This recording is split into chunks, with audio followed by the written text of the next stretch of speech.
नमस्कार, आप सभी का स्वागत है मगर टीवी में। मैं हूं आपके साथ अंकिता। इस वक्त की अहम खबरों के सैयद कमर हैदर के साथ मारपीट के मामले में मैनेजिंग कमेटी के लोग आए सामने रखी अपनी बात।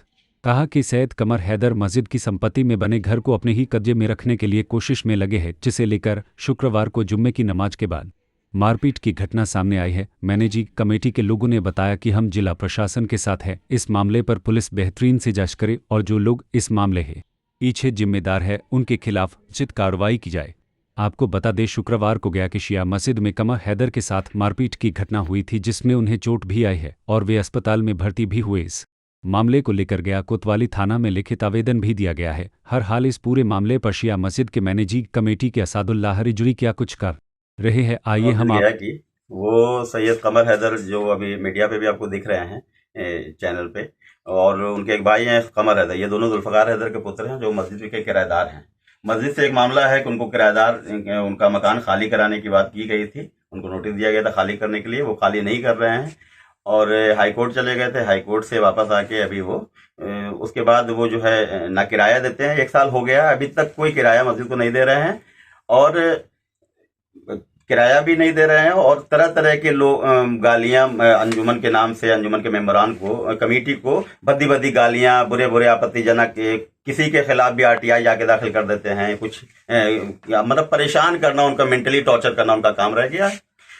मेंटली टॉर्चर कर रहे हैं, बस और कुछ नहीं है। यही सब मामला चल रहा था सारे हमारे लिए, इनके लिए, जिसकी व्हाट्सएप स्टेटस पे सारी डिटेल आपको दी गई है। इसमें इस व्हाट्सएप स्टेटस पे डाल रहे हैं आप भद्दी भद्दी गालियां, तो हम लोग कितना बर्दाश्त करेंगे।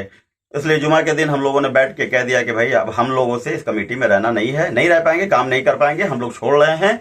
और इसके बाद जो है पब्लिक समझेगी, वो नई कमेटी अपना चुन ले। लेकिन इस बात से जो है पब्लिक ने भी में भी गुस्सा था कि आखिर ऐसा इन लोगों के साथ क्यों किया जा रहा है किराएदार के जरिए, और उन लोगों को बुलाया जाए। जब बुलाने के लिए आदमी गया तो तैश में वो लड़का जो है, दोनों मिलके, दोनों भाई निकले बाहर, उनके साथ उनका साला भी था, और दोनों ने मिलके बुलाने वाले को ही एक थप्पड़ मार दिया। वहां से काम, वहीं से जो है झगड़ा शुरू हो गया और 3-4 लोग इधर से और उधर से, दोनों ओर से हाथापाई शुरू हो गई।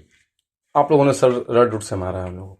भैया नमाज पढ़ने हम लोग जुमा की गए थे। जुमा की नमाज में कोई रड लेके जाता है? कोई प्लानिंग थोड़ी नहीं थी। हम तो खुद कह रहे थे कि हम इस्तीफा देने के लिए आए हैं, त्याग पत्र देने के लिए आए थे। उस पर प्रशासन उसकी पूरी छानबीन कर ले, सारी बातें सामने आ जाएगी। क्योंकि हम सिर्फ हम नहीं थे वहां पे, जुमा में सारे समाज के लोग, 100 लोग नमाज पढ़ रहे थे। सबसे पता लगा दिया, इन्वेस्टिगेशन कर लेगा तो पता चल जाएगा कि हकीकत क्या है। कोई जुमा की नमाज में हथियार और लाठी डंडा लेके थोड़ी जाता है। कहीं ना कहीं उनके बाइट में ये भी चल रहा है, उनके बयान में, कि उनके घर वालों को भी आप लोगों ने मारा। उनके बयान में तो मैंने सुना है कि उनके माँ बहनों को मारा गया। तो भैया मैं जहां तक जानता हूं उनको, उनके माँ का इंतकाल जो है 1 साल पहले हो गया है। बहन यहाँ रहती नहीं है, एक बहन, दोनों बहनें वहां बाहर हैं, अपने ससुराल में रहती हैं। यहाँ तो कोई रहता नहीं है उनका माँ बहन। वाइफ है, दोनों की वाइफ है यहाँ, जो अब मीडिया पे दिख भी रही हैं आपको। अंदर से कमर हैदर बोल रहे हैं कि हमको घर में घुस के मारा गया, बाहर वाइफ कह रही है कि नहीं हमको बुलाने के लिए आया था लड़का और उसी से बात हो गई। तो जब भैया एक बात पे रहो ना, इससे समझ में आता है कि उन दोनों ने मामला बनाया है। ऐसा मामला बना के प्रशासन के सामने, प्रशासन को भी ये चीजें देखनी चाहिए। भाई मस्जिद से 100 लोग नमाज पढ़ने आए थे, उनके सामने वो लोग सही सलामत, बिना पट्टी के, बिना डैमेज हुए, बिना किसी इंजरी के, वो टोटो पे बैठ के सब गए हैं FIR करने के लिए, बोलते हुए गए कि जा रहे हैं, सबको जेल भेज देंगे, सारे लोगों को जेल भेज देंगे। और वहां जाके उन्होंने FIR करवाया है, अपने एप्लीकेशन दिया है। प्रशासन को चाहिए, कोतवाली प्रशासन को भी चाहिए कि वो अपने CCTV कैमरा को चेक करे कि ये बिना पट्टी के सुबह में आए, दिन में आए हैं 1-1:30 बजे, 2 बजे, और रात में जब इनका न्यूज चैनल पे आ रहा है तो वो पिलग्रिम में एडमिट हैं। ये क्या है? क्यों ऐसा किया जा रहा है? भैया आपको जो कहना है वो सही से कहिए। आप RTI के न्यूज चैनल चला दे रहे हैं कि RTI के बदले के करने पर ऐसा किया गया। भैया RTI ये आज नया नहीं डाल रहे हैं, या हम लोग को नहीं मालूम है कि RTI डाल रहे हैं। वो बोल के डालते हैं, बाकायदा हम लोग को कह के डालते हैं कि देखिए आपके खिलाफ RTI डाला गया है। तो ऐसा कुछ बात नहीं, RTI डालो, RTI से जो हकीकत रहेगी वही सामने आएगी ना। अब आप कहते हैं 80 लाख रुपया आया, 80 लाख का फंड कहां से आया? इसका कोई मीडिया के पास, मीडिया ने पूछा उनसे कि क्या एविडेंस है उनके पास 80 लाख रुपए का? 80 लाख का फंड कोई मामूली फंड तो नहीं होता है। 80 लाख का फंड आया तो मीडिया को चाहिए था कि उसका पूछा जाए कि क्या एविडेंस है, क्यों आप कह रहे हैं। हमको कोई कल को 8 करोड़ रुपए, 80 करोड़ रुपए कह देगा तो मीडिया तो उसको भी चला देगा।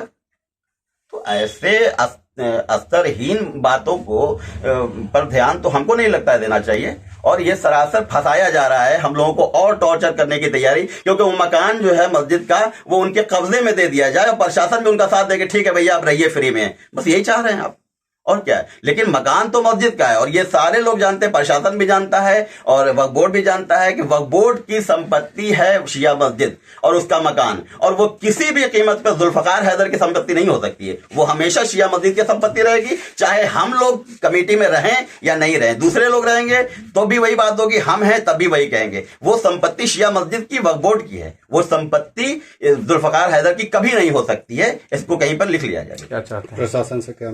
प्रशासन से चाहते हैं कि प्रशासन पूरी तरह से, प्रशासन पे पूरा भरोसा है मुझे, प्रशासन की हम बहुत इज्जत करते हैं और हर आदमी अपनी जो है लास्ट टाइम में जब वो बिल्कुल थक जाता है तो आखिर हार के वो पुलिस के पास ही जाता है, प्रशासन के पास ही जाता है कि मेरी मदद कीजिए। तो वो लोग तो किस तरह से गए वो न्यूज चैनल पे ही समझ में आ रहा है, वो डिफरेंसेस जो है बातों में उनके डिफरेंसेस जो आ रहे हैं उससे ही समझ में आ रहा है झूठ बोल रहे हैं। प्रशासन को चाहिए कि पूरी तरह से इसकी इंक्वायरी होनी चाहिए और हम भी आपके साथ हैं, हम जहां तक होगा प्रशासन के साथ देंगे इसमें कि उसकी पूरी तरह से इंक्वायरी होनी चाहिए और जो दोषी हैं उन पे कार्रवाई की जाए, इसमें कोई नहीं। क्योंकि हम भी वहां के मस्जिद की मैनेजिंग कमेटी को देखते हैं, हम वहां की व्यवस्था को बनाए रखने के लिए हर संभव कोशिश करते हैं और कभी नहीं चाहेंगे कि मस्जिद में कोई अप्रिय घटना हो, हमेशा से यही कोशिश रही है हमारी। क्या नाम है? मेरा नाम सैयद असदुल्लाह रिजवी, मेंबर अंजुमन इमाम।